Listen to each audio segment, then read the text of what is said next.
पहलगाम दहशतवादी हल्ल्याच्या तपासात एक धक्कादायक माहिती उघड झाली आहे। या हल्ल्यात दहशतवाद्यांना स्थानिक महिला आणि मुलांनी मदत केल्याची माहिती सूत्रांनी दिली आहे। ज्या बैसरण खोऱ्यात हल्ला झाला त्या ठिकाणी दहशतवाद्याचे OGW त्यांना मदत करत होते।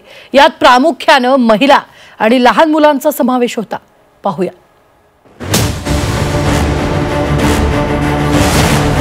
OGW नेटवर्क मध्ये महिला आणि लहान मुलं,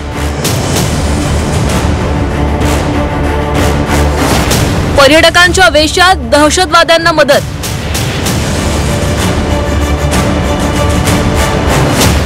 बैसरण खोऱ्यात दहशतवाद्यांचे स्लीपर सेल। पहलगाम मध्ये झालेल्या दहशतवादी हल्ल्याला 2 आठवडे पूर्ण झाले असले तरी त्याच्या जखमा अजूनही ताज्या आहेत। स्थानिकांच्या मदतीशिवाय दहशतवाद्यांना हल्ला शक्य नसल्याचं बोललं जात होतं आणि आता NIAच्या तपासातून धक्कादायक माहिती समोर आली आहे। पहलगाम मधल्या या क्रूर हल्ल्यासाठी स्थानिक महिला आणि मुलांनीच दहशतवाद्यांना मदत केल्याचं उघड झालंय। बैसरण खोऱ्यात दहशतवाद्यांच्या मदतीसाठी OGW नेटवर्क म्हणजेच ओव्हर ग्राउंड वर्कर्सचं नेटवर्क सक्रिय होतं। हे पर्यटकांच्या वेशातील OGW दहशतवाद्यांना मदत करत होते। NIAच्या ताब्यात असलेल्या दहशतवादी आदिलच्या चौकशीतून ही महत्त्वाची माहिती तपास यंत्रणांच्या हाती लागली आहे। या हल्ल्यापूर्वी आदिलनं महिला आणि मुलांना मार्गदर्शनही केलं होतं। लहान मुलं महिलांवर कुणी सहज संशय घेत नाही। मुलं आणि महिला अधिक सक्रिय राहू शकतात। महिलांवर शस्त्र, आवश्यक वस्तू पुरवण्याची जबाबदारी होती। लहान मुलांचा माहिती गोळा करण्यासाठी वापर केला जातो। पर्यटकांच्या मनोरंजनासाठी महिला आणि मुलांची निवड करण्यात आली।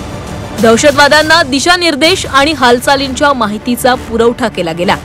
आदिलनं महिला आणि मुलांना जबाबदाऱ्या वाटून दिल्या। आदिलच्या सांगण्यावरून संपूर्ण OGW नेटवर्क काम करत होतं। महिला और बच्चों को OGW बनाना इनको थोड़ा आसान हो जाता है। किसी का मतलब जवान बेटा है, किसी का पकड़ लिया भाई, उसको बोला अगर आप हमारा ये काम नहीं करोगे तो हम इस बच्चे को ऐसे कर देंगे, तो उसकी महिला बन जाएगी। चाहे उसकी माँ हो, चाहे उसकी सिस्टर हो, चाहे उसकी फैमिली हो, वो बेचारी तो काम करना चाहती है। दबाव के लिहाज से भी हो जाता है और मजबूरी के लिहाज से भी होता है। OGW नेटवर्क शिवाय दहशतवादी संघटना हल्ला करू शकत नाहीत आणि त्यामुळे सर्वात आधी OGW नेटवर्क संपवलं पाहिजे असं मत माजी सैनिकांनी व्यक्त केलंय। आतंकियों से निपटना के मतलब जब तक OGW हैं तब तक आतंकी खत्म नहीं होंगे। नहीं, क्यों नहीं होंगे? उनको रास्ता मिलता है। अगर OGW खत्म हो जाएंगे तो रास्ता दिखाने वाला कोई नहीं होगा, तो आतंकी खत्म होगी। दहशतवाद थांबवायचा असेल तर सुरुवात या OGW नेटवर्कचा नायनाट करण्यापासून करण्याची गरज आहे।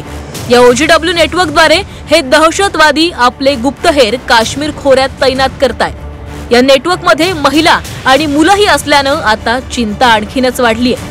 त्यामुळे NIAला वेगानं तपास करून दहशतवाद्यांचं हे नेटवर्क मोडीत काढण्याचं मोठं आव्हान आहे। ब्युरो रिपोर्ट, झी 24 तास।